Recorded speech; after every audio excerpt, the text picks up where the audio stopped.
आज हम पढ़ेंगे कंपेंसेटरी फाइनेंस के बारे में। कंपेंसेटरी फाइनेंस क्या होता है? कंपेंसेटरी फाइनेंस को हिंदी में क्षतिपूरक वित्त भी कहते हैं। कंपेंसेटरी फाइनेंस का मतलब है कि वो डेलिब्रेट एडजस्टमेंट राजस्व, व्यय और पब्लिक बोरोइंग के, जिससे कि अर्थव्यवस्था में फुल एम्प्लॉयमेंट के एम को अचीव किया जा सके और अर्थव्यवस्था में इन्फ्लेशन भी ना हो। और ऐसा करने के लिए गवर्नमेंट जिस चीज को अपनाती है वो है बजट। कंपेंसेटरी फाइनेंस का पहला कंसेप्ट हमें मिलता है 1930s में, जबकि डिप्रेशन आया था और कीन्स इसका सोल्यूशन लेकर के आए थे। कीन्स ने उस समय जो मेथड दिया था वो था पंप प्राइमिंग का मेथड। अर्थव्यवस्था को डिप्रेशन से निकालने के लिए उन्होंने एक पंप प्राइमिंग मेथड दिया, जिससे कि अर्थव्यवस्था को स्टिमुलेट किया जा सके। लेकिन स्टिमुलेट आप कैसे करेंगे? वो करेंगे कंपेंसेटरी फाइनेंस के थ्रू, जिसमें कि अर्थव्यवस्था के अंदर जो है मनी को इन्फ्यूज किया जाता है या इंजेक्ट किया जाता है और लोगों को रोजगार दिया जाता है, जिससे कि उसकी इनकम और कंजम्पशन लेवल बढ़ सके। कंपेंसेटरी फाइनेंस को दूसरी जो बूस्ट मिला वो मिला सेकेंड वर्ल्ड वॉर के टाइम, जबकि अर्थव्यवस्था में डिप्रेशन तो था ही, साथ साथ इन्फ्लेशनरी प्रेशर भी आ गए। तो अर्थव्यवस्था की इन दोनों चीजों को आप कैसे दूर करोगे, जिसमें कि आपके पास अर्थव्यवस्था में जो है इन्फ्लेशनरी प्रेशर्स भी है और साथ साथ में आपके पास डिप्रेशन भी है। तो कंपेंसेटरी फाइनेंस जो है बेसिकली एक फिस्कल पॉलिसी मेजर है डेवलपिंग इकोनॉमीज के लिए। आप सबको पता है स्टूडेंट्स की वर्ल्ड में मैक्सिमम इकोनॉमीज डेवलपिंग इकोनॉमीज हैं। और डेवलपिंग इकोनॉमीज के एम क्या होते हैं? पहला एम होता है इसका कि इकोनॉमिक ग्रोथ और डेवलपमेंट। हर कंट्री ये चाहता है कि वो विकसित देशों जैसा डेवलप हो जाए या उसकी इकोनॉमिक ग्रोथ जो है वो विकसित देशों के बराबर हो जाए, इसलिए वो डिफरेंट डिफरेंट मेजर्स अपनाता है। दूसरा जो एम होता है डेवलपिंग इकोनॉमी का वो होता है फुल एम्प्लॉयमेंट। हम भी अपने देश में यही चाहते हैं कि हर व्यक्ति को रोजगार मिल जाए। तो अर्थव्यवस्था में किस तरीके से सब लोगों को रोजगार दिया जा सकता है, ये इसका दूसरा एम होता है।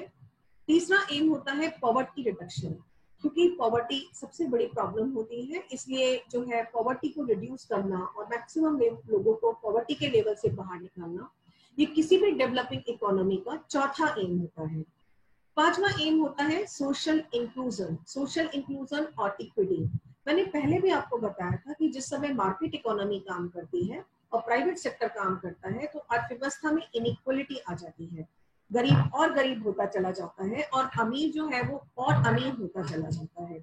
ऐसे केस में अर्थव्यवस्था में इनइक्वलिटी को कैसे दूर किया जाएगा और अर्थव्यवस्था में इक्वलिटी कैसे स्थापित की जाएगी, ये अदर एम होता है किसी भी डेवलपिंग इकोनॉमी का। इसके बाद mobilisation of real and financial resources. आप जानते हैं कि हर डेवलपिंग इकोनॉमीज में कुछ ना कुछ रिसोर्सेज ऐसे होते हैं जो कि या तो अंडर यूटिलाइज्ड होते हैं या अनयूटिलाइज्ड होते हैं। इन रिसोर्सेज को फुल्ली यूटिलाइज करना और इकोनॉमी के लिए मोबिलाइज करके इकोनॉमी को डेवलप करना, ये अदर एम होता है किसी भी डेवलपिंग इकोनॉमीज का। इसके अलावा इकोनॉमिक स्टेबिलिटी लाना। मैंने पहले भी आपको ये बात कई बार बताई है कि अर्थव्यवस्था कभी भी स्थिर अवस्था में नहीं रहती, वो सिंपल बैलेंस अवस्था में रहेगी, ऐसा बहुत कम होता है। वो जर्नली जो है बैलेंस अवस्था में नहीं रहती, या तो उसमें डिप्रेशन आ जाता है या फिर उसमें जो है इन्फ्लेशन आ जाता है। तो अर्थव्यवस्था में डिप्रेशन या जो है वो इन्फ्लेशन ना हो और अर्थव्यवस्था किस तरीके से स्टेबल पोजीशन में रहे, ये अदर एम होता है किसी भी डेवलपिंग इकोनॉमी का। इसके अलावा जो है डेवलपिंग इकोनॉमी जो है, यहाँ पे गवर्नमेंट जो है डेवलपमेंट करने के लिए जिस प्रोसीजर को अपनाती है उसे हम कहते हैं डेफिशिट फाइनेंसिंग। डेफिशिट फाइनेंसिंग क्या होता है? देखिए, डेफिशिट फाइनेंसिंग वो होता है जिसमें कि गवर्नमेंट जानबूझकर अपने बजट में घाटा दिखाती है और इस घाटे को पूरा करने के लिए या वो डिफरेंट मेजर्स अपनाती है, जिसमें सबसे इंपॉर्टेंट मेजर होता है मार्केट में मनी को इन्फ्यूज करना या मनी का क्रिएशन करना और नोट छाप करके वो ये मनी मार्केट में डालती है। इसका सीधा सीधा रिजल्ट क्या होता है कि अर्थव्यवस्था में जो है वो इन्फ्लेशन आ जाती है, क्योंकि जब ज्यादा मनी जो है वो थोड़ी वस्तुओं का पीछा करता है तो डेफिनेट सी बात है कि अर्थव्यवस्था के अंदर जो है वो हमेशा से इन्फ्लेशन आ जाता है। तो ऐसे केस में अर्थव्यवस्था को स्टेबलाइज करने के लिए ये गवर्नमेंट क्या करती है कि अर्थव्यवस्था में ऑटोमेटिक स्टेबलाइजर को फिट कर देती है। ये ऑटोमेटिक स्टेबलाइजर क्या होते हैं? ऑटोमेटिक स्टेबलाइजर का मतलब है कि जिस तरीके से आपने घर में इलेक्ट्रॉनिक उपकरण देखे होंगे, इलेक्ट्रॉनिक उपकरण जैसे फ्रिज हो गया, टीवी हो गया, इसमें हम ऑटोमेटिक स्टेबलाइजर फिट कर देते हैं। ऑटोमेटिक स्टेबलाइजर का क्या मतलब होगा कि अगर आपके घर की लाइट में फ्लक्चुएशन होगा तो ये ऑटोमेटिक स्टेबलाइजर, अगर लाइट ज्यादा आएगी तो ऑटोमेटिकली उसे कम कर देगा और अगर कम आएगी तो ऑटोमेटिकली उसे बढ़ा देगा। और इस तरीके से करके ये जब ये कर लेगा तो ये जो है फिर इससे अर्थव्यवस्था में जो है स्टेबिलिटी आ जाएगी और आपका जो इंस्ट्रूमेंट है वो फूटने से बच जाएगा। ऐसे केस में जो है ऑटोमेटिक स्टेबलाइजर जो है अर्थव्यवस्था में जो है स्टेबिलिटी लाने का काम करते हैं। दूसरे जो होते हैं वो होते हैं आपके डिस्क्रीट स्टेबलाइजर या दूसरी जानबूझकर लाने जाने वाले स्टेबलाइजर। अगर ऑटोमेटिक स्टेबलाइजर जो है अर्थव्यवस्था में फेल हो जाते हैं और वो अर्थव्यवस्था में जो है वो अर्थव्यवस्था को बैलेंस नहीं कर पाते, तो फिर इसको बैलेंस करने के लिए गवर्नमेंट जिस चीज को अपनाती है वो होता है आपका डिस्क्रिशनरी स्टेबलाइजर। स्टूडेंट्स, आपको पता है कि फिस्कल पॉलिसी के 3 इंस्ट्रूमेंट होते हैं। पहला इंस्ट्रूमेंट होता है टैक्सेस यानी कि कर, दूसरा इंस्ट्रूमेंट होता है पब्लिक एक्सपेंडिचर यानी कि सार्वजनिक व्यय, और तीसरा जो इसका इंस्ट्रूमेंट होता है वो होता है पब्लिक डेट यानी कि सार्वजनिक ऋण। इन तीनों को किस तरीके से गवर्नमेंट अपने इंस्ट्रूमेंट के रूप में यूज करके अर्थव्यवस्था में स्टेबलाइजेशन लेकर के आती है, ये फिस्कल पॉलिसी में किया जाता है। बजट में देखिए 2 तरह की सिचुएशन इकोनॉमी में आती है, या तो डिप्रेशन आएगा या इन्फ्लेशन आएगा। डिप्रेशन के टाइम में जो है अर्थव्यवस्था में जब लो लेवल ऑफ इनकम होती है और बिल्ट इन स्टेबलाइजर फिट कर दिए जाते हैं। मैंने अभी आपको बताया कि बिल्ट इन स्टेबलाइजर जो है वो एक ऑटोमेटिक स्टेबलाइजर की तरह काम करते हैं, जो कि अर्थव्यवस्था में टैक्स और एक्सपेंडिचर को इस तरीके से नेशनल इनकम के साथ एडजस्ट करते हैं कि अर्थव्यवस्था में हस्तक्षेप किए बिना भी अर्थव्यवस्था ऑटोमेटिकली बैलेंस में रहती है। फॉर एग्जाम्पल, अगर अर्थव्यवस्था में राष्ट्रीय आय जो है वो बढ़ जाती है या राष्ट्रीय आय इंक्रीज हो जाएगी, तो ऐसे केस में जो है ऑटोमेटिकली आप मान के चलिए कि ऐसे केस में ऑटोमेटिकली आपका टैक्सेस जो है वो इंक्रीज हो जाएंगे। और अगर अर्थव्यवस्था में जो है वो आपकी नेशनल इनकम जो है डिक्रीज हो जाती है, तो ऐसे केस में ऑटोमेटिकली टैक्सेस जो है डिक्रीज हो जाएंगे। डिक्रीज किस तरह से हो जाएंगे? देखिए, ऐसा होता है प्रोग्रेसिव टैक्सेशन के केस में और प्रोपोर्शनल टैक्सेशन के केस में। प्रोग्रेसिव आपका प्रोपोर्शनल टैक्स क्या होता है? मान लीजिए आपने सभी व्यक्तियों के ऊपर जो है वो 10% का टैक्स लगा दिया। अब अगर आपने सभी व्यक्तियों के ऊपर जो है 10% का टैक्स लगा दिया, तो ऐसे केस में क्या होगा कि जब आप 10% का टैक्स लगाओगे, तो अगर मान लीजिए आपकी तनख्वाह 10,000 है तो आपके टैक्स के रूप में 10,000 1,000 रुपए कटेंगे। अगर आपकी तनख्वाह जो है वो आपकी 30,000 है तो नेचुरली है कि आपका ऑटोमेटिकली टैक्स बढ़ के जो है वो 3,000 रुपए हो जाएगा। लेकिन अगर आपकी तनख्वाह बढ़कर 50,000 हो जाती है तो उसी प्रपोर्शन में आपका टैक्स बढ़ जाएगा। इसी तरह अगर आपकी तनख्वाह घट जाती है तो उसी प्रपोर्शन में आपका टैक्स जो है वो घट भी जाता है। तो ये जो है प्रोग्रेसिव और प्रोपोर्शनल टैक्सेशन ऑटोमेटिक स्टेबलाइजर के रूप में काम करते हैं और अर्थव्यवस्था को ऑटोमेटिकली बैलेंस करते हैं। इसके अलावा जो है, मान लीजिए अगर प्रोग्रेसिव टैक्सेशन है, प्रोग्रेसिव टैक्सेशन के केस में क्या होगा कि मान लीजिए कि आपकी अर्थव्यवस्था में आपकी तनख्वाह मान लीजिए 10,000 रुपए है, तो ऐसे केस में अगर आपकी तनख्वाह जो है वो 10,000 रुपए है तो आपसे टैक्स लिया जा रहा है 10%। लेकिन अगर आपकी तनख्वाह बढ़कर जो है वो 30,000 रुपए हो जाती है तो टैक्स का अमाउंट बढ़ के भी आपका 30% हो जाता है।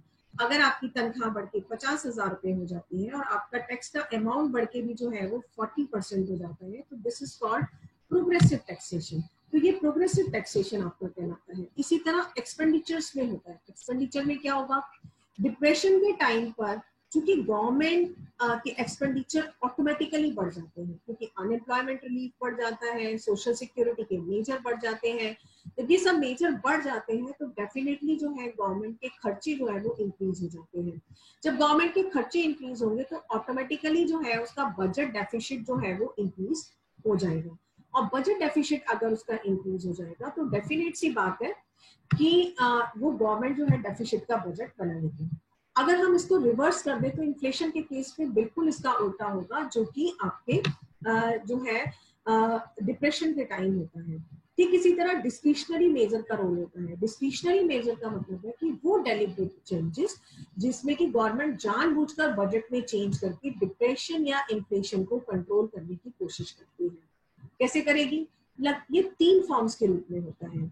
सबसे पहला फॉर्म तो ये होता है कि गवर्नमेंट टैक्सेस को चेंज कर देगी, लेकिन गवर्नमेंट एक्सपेंडिचर में कोई भी चेंज नहीं किया जाएगा, वो बिल्कुल कांस्टेंट रहेंगे। दूसरा तरीका ये हो सकता है कि हम गवर्नमेंट के एक्सपेंडिचर को बिल्कुल भी चेंज ना करें, लेकिन जो है हम टैक्सेस को जो है चेंज टैक्सेस को कांस्टेंट रख दें और गवर्नमेंट के एक्सपेंडिचर को चेंज कर दें। तो हम ये भी कर सकते हैं कि टैक्सेस हमारे सेम हो लेकिन गवर्नमेंट का एक्सपेंडिचर जो है वो चेंज हो जाए। तीसरा तरीका ये भी हो सकता है कि गवर्नमेंट जो है वो दोनों में ही चेंज कर दे, एक्सपेंडिचर में भी चेंज कर दे, टैक्सेस में भी चेंज कर दे। सपोज की जो डिप्रेशन है इकोनॉमी में, तो एक तरफ तो वो एक्सपेंडिचर को बढ़ाएगी और दूसरी तरफ वो टैक्सेस को घटाएगी। जब एक्सपेंडिचर बढ़ाएगी तो लोगों के हाथ में ज्यादा पैसा जाएगा, जब वो टैक्सेस को घटाएगी तो भी लोगों के हाथ में ज्यादा पैसा जाएगा, और इस तरीके से वो लोगों को डिप्रेशन से या इकोनॉमी को डिप्रेशन से निकालने में कामयाब हो जाएगी। इसलिए अगर ऑटोमेटिक स्टेबलाइजर फेल हो जाते हैं, उसी केस में गवर्नमेंट जो है डिस्क्रिशनरी मेजर, डिस्क्रिशनरी को हिंदी में हम विवेकाधीन उपाय भी कहते हैं, विवेकाधीन उपाय अपना करके इन्फ्लेशन और डिफ्लेशन को कंट्रोल करने की कोशिश करते हैं। स्टूडेंट्स, एक इंपॉर्टेंट बात मैं आपको बता दूं कि कंपेंसेटरी फाइनेंस का जो कंसेप्ट है वो जनरली डिप्रेशन से इकोनॉमी को निकालने के लिए यूज किया जाता है। अब डिप्रेशन क्या होती है?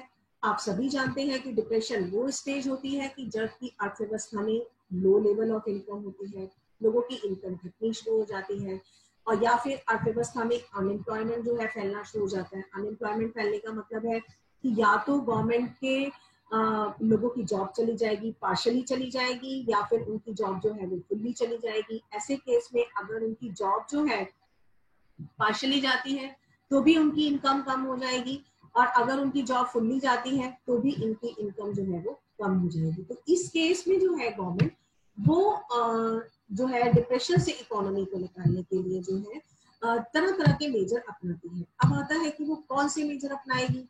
तो कौन से मेजर में सबसे पहला मेजर जो वो अपनाती है वो होता है कि डेफिशिट बजट बनाना या अनबैलेंस बजट बनाना। डिप्रेशन से इकोनॉमी को निकालने के लिए गवर्नमेंट जानबूझ करके जो है वो डेफिशिट बजट बनाती है। डेफिशिट बजट का क्या मतलब है कि जिसमें गवर्नमेंट जानबूझकर अपना घाटा ज्यादा दिखाती है, यानी कि खर्चा हमारा ज्यादा है, आमदनी हमारी कम है। जब खर्चा ज्यादा होगा, आमदनी कम होगी, तो नेचुरली जो है कि हम इस घाटे की भरपाई नोट छाप के करेंगे। तो डेफिशिट बजट के अंदर पब्लिक एक्सपेंडिचर हमेशा ज्यादा होंगे और टैक्स रेवेन्यू जो है वो हमेशा कम होगी। गवर्नमेंट जानबूझकर ज्यादा खर्चा करेगी और टैक्स रेवेन्यू से कम इनकम मिलेगी। कंपेंसेटरी एक्सपेंडिचर को करने के 3 पॉसिबल वेज हो सकते हैं। अब आपको कंपेंसेटरी फाइनेंस चाहिए, यानी कि आपको क्षतिपूरक व्यय करने के लिए पैसा चाहिए। ये पैसा कहाँ से आएगा? पहला तरीका तो ये हो सकता है कि आप टैक्स लगा दो, लेकिन टैक्स कैसे लगाओगे आप? टैक्स लगाने के लिए सबसे बड़ी प्रॉब्लम तो आपके सामने ये है कि जैसे ही आप टैक्स का रेट इंक्रीज करोगे, चूंकि डिप्रेशन चल रहा है, चूंकि अनएम्प्लॉयमेंट चल रहा है, लोगों के पास इतना पैसा ही नहीं है कि वो आपको टैक्स के रूप में इतना पैसा दें। जब लोगों के पास इतना पैसा ही नहीं है तो वो आपको इतना पैसा टैक्स के रूप में कैसे देंगे? हाँ, एक केस हो सकता है टैक्स फ्रॉड का। टैक्स फ्रॉड का क्या केस हो सकता है कि मान लीजिए जो लोग टैक्स की चोरी करते हैं या जिन्होंने टैक्स को होल्ड कर रखा है, अगर आप उनके ऊपर कार्रवाई करें तो आप थोड़ा सा पैसा जो है यहाँ से निकलवा सकते हैं, लेकिन ये मनी इतना सफिशिएंट नहीं होता कि हम जो है इससे अर्थव्यवस्था की जरूरतों को पूरा कर सकें। तो टैक्सेशन जो मेजर है ये ऐसे केस में बिल्कुल नाकामयाब हो जाता है और इसके थ्रू जो है आप कंपेंसेटरी फाइनेंस नहीं कर पाते। दूसरा तरीका है कि गवर्नमेंट जो है वो बोराइंग करे। अब गवर्नमेंट बोराइंग कैसे करेगी? तो गवर्नमेंट को बोराइंग करने के लिए क्या करना होगा कि गवर्नमेंट को बैंकों के पास जाना होगा, इंटरनल बोराइंग करनी होगी या एक्सटर्नल बोराइंग करनी होगी। तो गवर्नमेंट बोराइंग करने के लिए क्या कर सकती है कि बैंकों के पास जाएगी, उनसे फंड रेज करेगी, लेकिन उसमें भी एक खतरा है। क्या खतरा है कि अगर मान लीजिए गवर्नमेंट जो है वो बैंकों के पास जाती है और उनसे बोराइंग लेती है, तो डेफिनेटली बैंक गवर्नमेंट को मनी देना पसंद करते हैं। क्यों पसंद करते हैं बैंक मनी देना? क्योंकि उन्हें मालूम है कि अगर हम गवर्नमेंट के पास पैसा रखेंगे तो हमारा पैसा डूबेगा नहीं, और दूसरी बात यह है कि जो है हमें इंटरेस्ट के साथ वापस मिल जाएगा। लेकिन इसमें एक समस्या है समस्या क्या है कि जैसे ही आप बैंकों से पैसा लोगे तो प्राइवेट कंजम्पशन और इन्वेस्टमेंट के लिए जो मनी है वो आपका रिड्यूस हो जाएगा। जैसे ही प्राइवेट के लिए मनी आपका रिड्यूस होगा तो प्राइवेट कंजम्पशन और इन्वेस्टमेंट के लिए मनी आपको नहीं मिलेगा। तो ये भी बेनिफिशियल नहीं हो सकता जबकि आप जो है जबकि आपको डिप्रेशन से इकोनॉमी को निकालना है और कंपनसेटरी फाइनेंस। एक और तरीका जो गवर्नमेंट अपना सकती है वो ये हो सकता है कि या तो गवर्नमेंट के पास जो एक्यूमुलेटेड कैश है गवर्नमेंट उसको खर्च करे। एक्यूमुलेटेड कैश का मतलब क्या है? सपोज घर में भी जैसे आपके साथ होता है कि मान लीजिए आपके घर में मनी की कमी हो जाए और आपको अचानक से मनी की जरूरत हो तो आप क्या करते हो? घर में जो आपने कैश मनी कहीं ना कहीं जमा करके रखा होता है सबसे पहले आप उसको निकालते हो। तो ठीक इसी तरह गवर्नमेंट भी कर सकती है कि वो अपने एक्यूमुलेटेड कैश को यूज कर सकती है। दूसरा तरीका वो ये कर सकती है कि सेंट्रल बैंक से उधार ले लें। ये भी एक तरीका है जिसके थ्रू कंपनसेटरी फाइनेंस किया जा सकता है। तीसरा तरीका है कि वो फ्रेश करेंसी को प्रिंट कर दे। यही मेथड आपको फंक्शनल फाइनेंस में प्रोफेसर एपी लर्नर ने भी बताया था कि ये वो पावर है गवर्नमेंट के पास जिसमें कि गवर्नमेंट अर्थव्यवस्था में बिना हस्तक्षेप किए, बिना पब्लिक डेट बढ़ाए, बिना पब्लिक बोरोइंग किए गवर्नमेंट में एक्स्ट्रा मनी क्रिएट कर सकती है। तो तीसरा तरीका ये है कि वो क्रिएशन ऑफ न्यू करेंसी कर दे या प्रिंटिंग ऑफ फ्रेश मनी कर दे। अगर वो ये तरीका अपनाती है तो डेफिनेटली जो है वो अर्थव्यवस्था में एक्सपेंशनरी इफेक्ट ला सकती है और उसे बैंक से बोरो भी नहीं करना पड़ेगा। ना तो उसे बैंक से बोरो करना पड़ेगा और ना ही जो है ऐसे केस में जब वो बोरो भी नहीं करेगी और उसके पास एक्स्ट्रा मनी भी इसके लिए क्रिएट हो जाएगा। तो ये दूसरा तरीका है जिसके थ्रू कर सकते हैं। ठीक है, जैसे कि इस समय चल रहा है, करंट सिचुएशन चल रही है कोरोना पैंडेमिक में, गवर्नमेंट का बहुत सारा खर्चा हो रहा है। डेफिनेटली टैक्स से पैसा आ नहीं सकता। टैक्स से पैसा इसलिए नहीं आ सकता क्योंकि लोगों की इनकम ऑलरेडी कम है। जब लोगों की इनकम ऑलरेडी कम है, टैक्स से पैसा नहीं आ सकता, तो दूसरा तरीका ये है कि गवर्नमेंट बोरो करे। बोरो करना भी पॉसिबल नहीं है। तो तीसरे केस में गवर्नमेंट क्या करेगी? गवर्नमेंट ने इस साल जो है आरबीआई से मनी लिया है। आपको मालूम है कि गवर्नमेंट ने इस साल 57,128 करोड़ रुपए जो है वो आरबीआई से लेने जा रही है।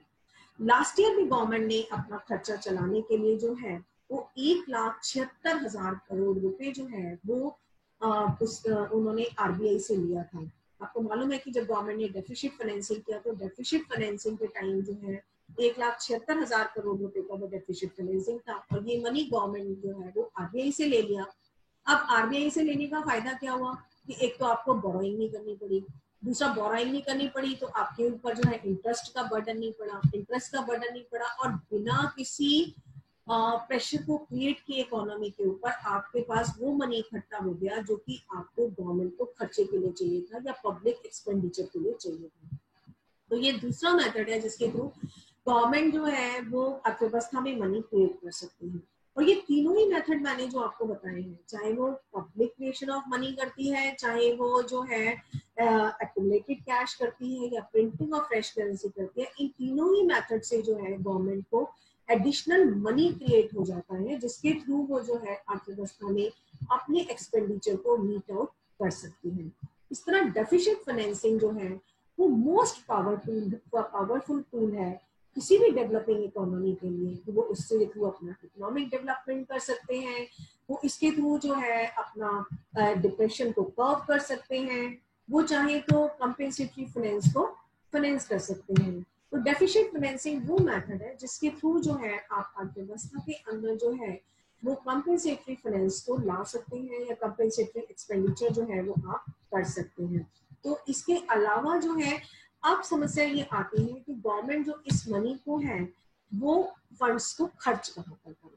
देखिए कीज इस मामले में बिल्कुल क्लियर थी। कीज ने क्लियर कट बोला कि जो भी एक्स्ट्रा मनी गवर्नमेंट क्रिएट करती है वो पब्लिक एक्सपेंडिचर के कामों पर ही खर्च होना चाहिए। पब्लिक एक्सपेंडिचर के कौन से काम है? जैसे कि पब्लिक वर्क प्रोग्राम, रोड्स का कंस्ट्रक्शन करें, फ्लाईओवर बनाए, मेट्रो बनाए, एयरपोर्ट्स बनाए, हॉस्पिटल्स बनाए या फिर एजुकेशनल इंस्टीट्यूट्स की बिल्डिंग बनाए। यानी कि उसे केवल प्रोडक्टिव कामों पर खर्च करने चाहिए, उन प्रोडक्टिव कामों के ऊपर जिससे कि अर्थव्यवस्था में लोगों के लिए एम्प्लॉयमेंट क्रिएट हो। एम्प्लॉयमेंट क्रिएट होगा तो नेचुरली उनके पास इनकम आएगी, इनकम आएगी तो कंजम्पशन होगा, कंजम्पशन अगर इनका इंक्रीज होगा तो डेफिनेट सी बात है कि कंजम्पशन इंक्रीज होने की वजह से जो है इफेक्टिव डिमांड बढ़ेगी, और इफेक्टिव डिमांड बढ़ेगी तो इनकम और एम्प्लॉयमेंट जो है वो राइज करेगा। जब इनकम और एम्प्लॉयमेंट राइज करेगा तो डिप्रेशन जो है वो ऑटोमेटिकली वीक हो जाएगी। तो इस तरीके से कंपेंसेटरी फाइनेंस जो है वो अर्थव्यवस्था में डिप्रेशन को जो है कम करने में एक बहुत बड़ा रोल जो है वो अदा कर सकता है। तो कंपेंसेटरी फाइनेंस का कंसेप्ट भी जो है वो हम इसीलिए पढ़ते हैं कि अर्थव्यवस्था में डिप्रेशन को जो है वो किस तरीके से कम किया जा सकता है, और अर्थव्यवस्था में कोई एक्स्ट्रा प्रेशर डाले बिना किस तरीके से फुल एम्प्लॉयमेंट लाया जा सकता है, और फुल एम्प्लॉयमेंट के साथ साथ इन्फ्लेशन का प्रेशर भी उसके ऊपर नहीं पड़ता।